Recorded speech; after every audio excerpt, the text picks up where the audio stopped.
What is going on, everybody? Welcome back to the channel. Aftersound here, bringing you Splinterlands content every single day. We also stream right here in this channel every Tuesday, Thursday, and Sunday morning, so come by and say hello.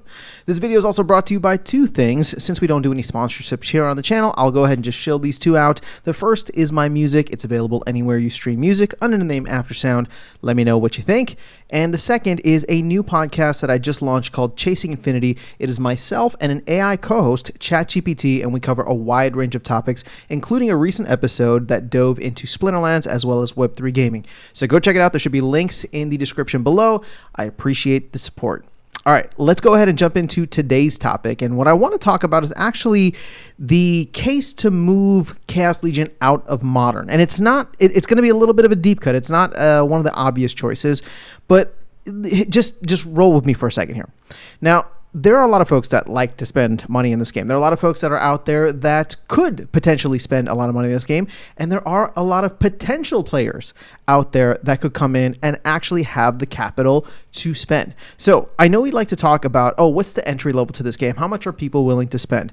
Let's not focus on the long tail for a second. Let's actually focus on maybe what could be like Splinterlands' ideal customer, which is a player that wants to come in and throw down 10K, right? Like they're looking for a project that they want to sink their teeth into. They have the capital to do that. And, you know, in talking with many of the folks here, we wouldn't need that many players to do it. And we already have a lot of players in the ecosystem that are that way. So the proof of concept is there. There are people who believe and have conviction and are willing to put, you know, their money where their mouth is. So the idea of going out and finding more people, especially as the market turns around and things start to become much more enticing, we'll call it, is actually quite bullish in my opinion. So how would these players react coming in and taking a look? Well, I want you to take for a minute, just take the money out of it for a second, right? Let's not focus on how much something costs or what the entry is. I know that's for a majority of players, that's going to be the case.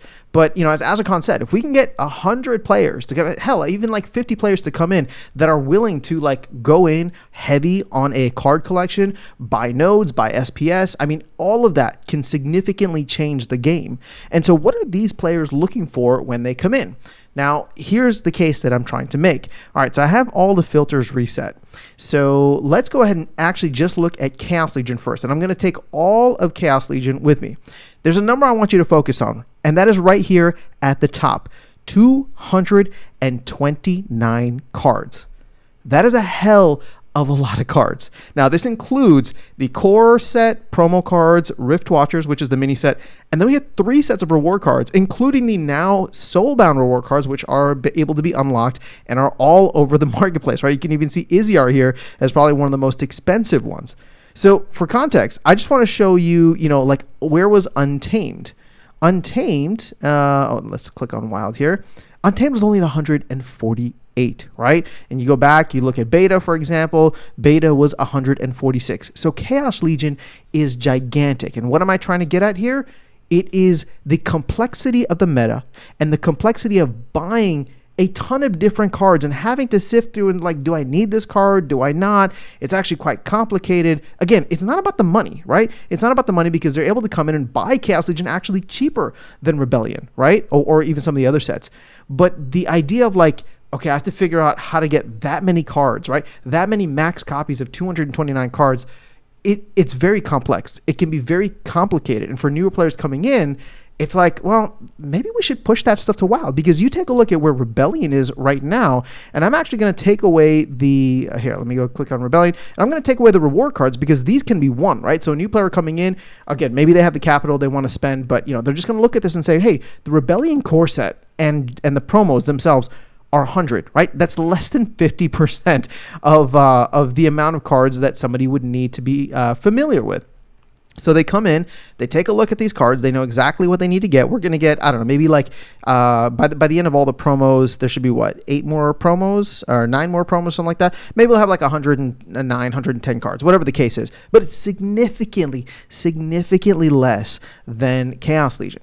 So you get folks that are coming in, and again, I want to just not focus on the money for a second, because again, not that I'm saying it's irrelevant, but the point that I'm trying to make is going to be the same case for two different types of people, right? Doesn't matter if you're coming in, it's the complexity of the meta and understanding how all these cards fit together, which ones you need and don't need, and really the we'll call it like the learning curve.